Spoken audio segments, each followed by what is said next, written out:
आता UP elections येत आहेत म्हणून हे तुम्ही 1 वर्षाचं एक्सटेन्शन देत आहे. एवढी कसली डेस्परेशन आलं तुम्हाला की आपली भाषा बाजूला हे केली पाहिजे, आपण आपलं राज्य बाजूला केलं पाहिजे. आपण कुठेतरी एक मुख्यमंत्री म्हणून आपण उभं राहिलं पाहिजे ना. मला नाही आवडलं. एकीकडे शिवसेना म्हणते की आम्ही लगेच कारवाई करू आणि दुसरीकडे मुख्यमंत्रीचं असं स्टेटमेंट. त्यांच्यातले अंतर्गत वाद त्यांनाच विचारा. मग आता राजसाहेब पण बोलले होते एकदा की तुम्ही बाहेरचे दुश्मन संपवले तर अंतर्गतच दुश्मन तयार होणार. सो मला वाटतं की हे त्यांनी विचार केला पाहिजे की कुठेतरी शिवसेनेला इच्छा आहे मराठी भाषेची, पण आपण कुठेतरी त्याला विरोध करतोय कारण कुठच्या तरी वेगळ्या राज्यात इलेक्शन्स आहेत. सो ह्या गोष्टीबद्दल मी काय बोलू.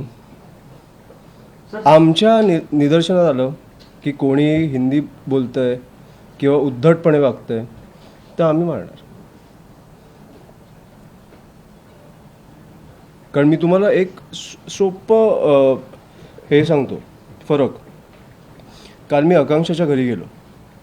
तिच्या आईवडिलांना मराठी बोलता येत नाही, ते बाहेरनं आले, पण ते आपल्या भाषेच्या विरोधात नाही आहे. ते कधीही बोलले नाही की आम्ही मराठी नाही बोलणार. कधीही आपल्यावर दादागिरी नाही केली. त्यांची मुलगी गेली, मी हिंदीत बोलणार तिकडे. आम्हाला कुठचीही भाषा आमच्यासाठी कमी नाही आहे. एक भाषा जन्म घ्यायला खूप वेळ लागतो आणि तसंच मराठी भाषा ही ह्या भाषेला जन्म घ्यायला किती वेळ लागला आहे हे राजसाहेबांनी आपल्याला समजवलं आहे. आणि किती कठीण भाषा आहे हे पण समजवलं आहे आणि ती फॉर्च्युनेटली आपल्याला येते. मग किती आपलं सौभाग्य की आपल्याला एक भाषा येते जी युरोपियन लोकांना तुम्ही बोलायला सांगितलं. आता तुम्ही फ्रेंच शिकला, स्पॅनिश शिकला, जर्मन शिकला, तुम्ही त्यांच्या उच्चाराने बोलू शकता, पण मराठी ते आपल्या उच्चाराने नाही बोलू शकत. सो एक अभिमान पाहिजे ना आपल्याला की अशी भाषा आहे की सगळं ते पण नाही बोलू शकत. सो तेवढंच आहे. मुख्यमंत्र्यांनी निर्णय घेतला की 1 वर्षासाठी आम्ही मुदतवाढ देऊ. तुमचं असं म्हणणं आहे की जर समजा कोणीतरी मराठी बोलताना आढळलं किंवा मुजोरी करताना उद्धटपणे मुजोरी तर आम्ही त्यांना ठोकून नाही. मी आता त्या दिवशी तुम्ही बघितलं असेल तर मी आमच्या पेजवरनंच एक UP बिहारच्या एका बांधवांचा व्हिडिओ टाकला जे शिकण्याचा प्रयत्न करतात. मग आता मनसेची अधिकृत भूमिका यावर काय असेल की तुम्ही लोकांना त्रास दिला तर मार खाणार. लोकांना त्रास नका देऊ. तुम्ही लोकांवर तुम्ही नका बोलू की UP बोलायचं, UPची भाषा बोलायची किंवा तुम्ही हिंदी बोलायचं. आम्ही मराठीत बोलणार. तुम्हाला समजतं ना तेवढं किती कस्टमर आणि टॅक्सीवाल्यामध्ये की काय अशी चर्चा होते, रिक्षावाल्यामध्ये काय अशी चर्चा होते. प्लीज मला ऐकून घ्यायचं आहे. ते कुठे जाणार, डावीकडे उजवीकडे, OTP काय, हे शिकायला तुम्हाला अजून 1 वर्ष द्यायला लागतो. सो हे कुठच्या तरी निवडणुकीसाठी होतं ना. जी निवडणूक त्यांची फसली आहे UPची आत्ताच्या आंदोलनामुळे. एक माणूस 20-21 मुलामुलींचा आत्महत्या झाल्यानंतर एक माणूस जर उपोषणाला बसत असेल, 21व्या दिवशी त्याला उचलून घेऊन जात आहेत पांढऱ्या फडक्यात. अख्खा देश उठतोय आणि अख्खा देश उभा राहतोय. त्यांना दिल्लीमध्ये काठीत खिळे ठोकून मारलं जातं आहे, हातपाय तोडले जात आहेत, वॉटर कॅनन चालवलं जातं. तेव्हा कधीही महाराष्ट्र सरकारला बोलायची इच्छा नाही झाली. मी काल ज्या मुलीच्या घरी जाऊन आलो त्या घरी 500 मीटरवर मुख्यमंत्री साहेब राहतात, त्यांना कधीही जायची इच्छा नाही झाली. 100 मीटरवर एक आमदार राहतात, कोण, त्यांना जायची इच्छा नाही झाली. आणि हा भाजप काँग्रेस कुठचाही आमदार असो, आमचा असला तरी मला वाईट वाटलं असतं की का नाही घरी गेला.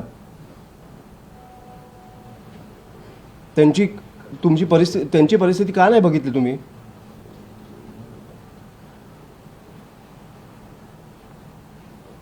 मग पत्रकारांना पण वाईट वाटलं असेल, आम्हाला पण वाईट वाटलं की त्या घरी जाऊन कोणी कमवत नाही आहे.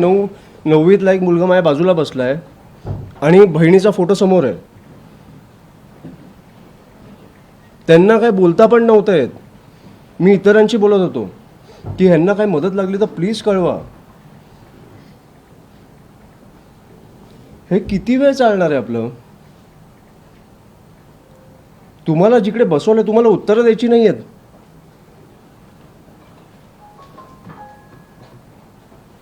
विकृत परिस्थिती आणली, विकृत. एक कोटी रुपये द्यायचे, 1 कोटी जे सरकारने जाहीर केलेत. मी मगाशी पण बोललो, तुम्ही 25, 30, 35 कोटीला आमदार खासदार फोडताय. महाराष्ट्रात 5 किंवा 6 लोकांचा जीव गेलाय, त्यांच्या घरी 1 कोटी पोचवायला तुम्हाला किती कठीण आहे?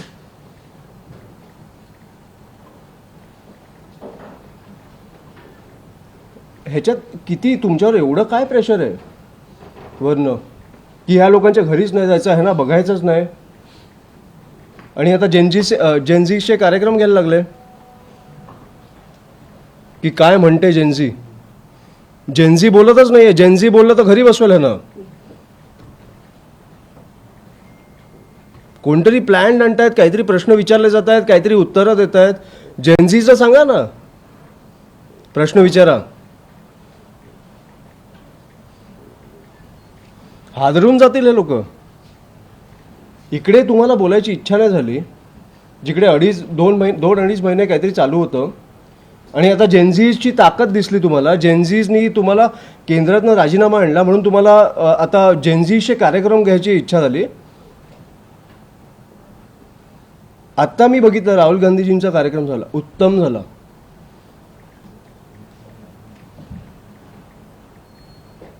उत्तम झाला. हा प्रतिसाद सरकारच्या विरोधात आहे. आणि असे राहुल गांधीजी आम्हाला सत्तेच्या निवडणुकींच्या वेळेला दिसले असते, आम्ही त्यांची बाजू घेतली असती.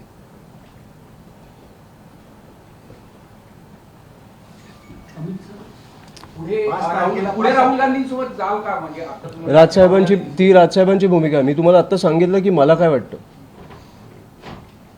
त्यांच्यावर जाणार की नाही ही राजसाहेबांची भूमिका आहे.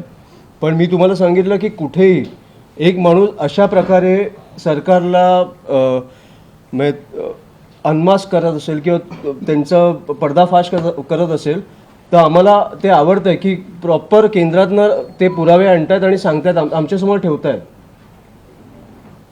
तुम्ही दिल्लीचा विषय काढला. हो. 5 सप्टेंबरला पुन्हा प्रदर्शन आहे दिल्लीला. तुम्ही जाणार? मागच्या वेळेस तुम्ही गेले होते, यावेळी जाणार? मागच्या वेळेला पण राजसाहेबांनी मला सांगितलेलं की जाऊन सोनम वांगचुक सरांना भेटून ये. ते गेल्यानंतर मी लँड झाल्यानंतर त्यांना ते पडद्यात ते काय उचलून नेलं, म्हणून मी अभिजितला भेटलो. हा निर्णय राजसाहेबांचा आहे. कुठच्या आंदोलनाला पाठिंबा द्यायचा की नाही द्यायचा हा निर्णय मला वाटतं राजसाहेबांचा आहे आणि तो ते घेतील. शिवसेनेचे मंत्री एक निर्णय घेतात मराठी सक्तीवरचा आणि मुख्यमंत्री तो डावलून मग 1 वर्षाची जुजबी मराठी बोलण्याकरता मुदत देतात. हे कुरघोडीचं राजकारण वाटतंय? मी तुम्हाला बोललो ना, हे निवडणुकीसाठी चालू आहे. 4 महिन्यात आहे ना यूपीची निवडणूक. ह्या गोष्टीसाठी फक्त ह्या गोष्टी चालू आहेत. आपण ह्याच्यात गुंतून नका बसूया. ह्याच्यात गुंतून नका बसू तुम्ही आणि आम्ही पण नाही बसणार. आम्हाला ह्या राज्याचे विषय सोडवायचे.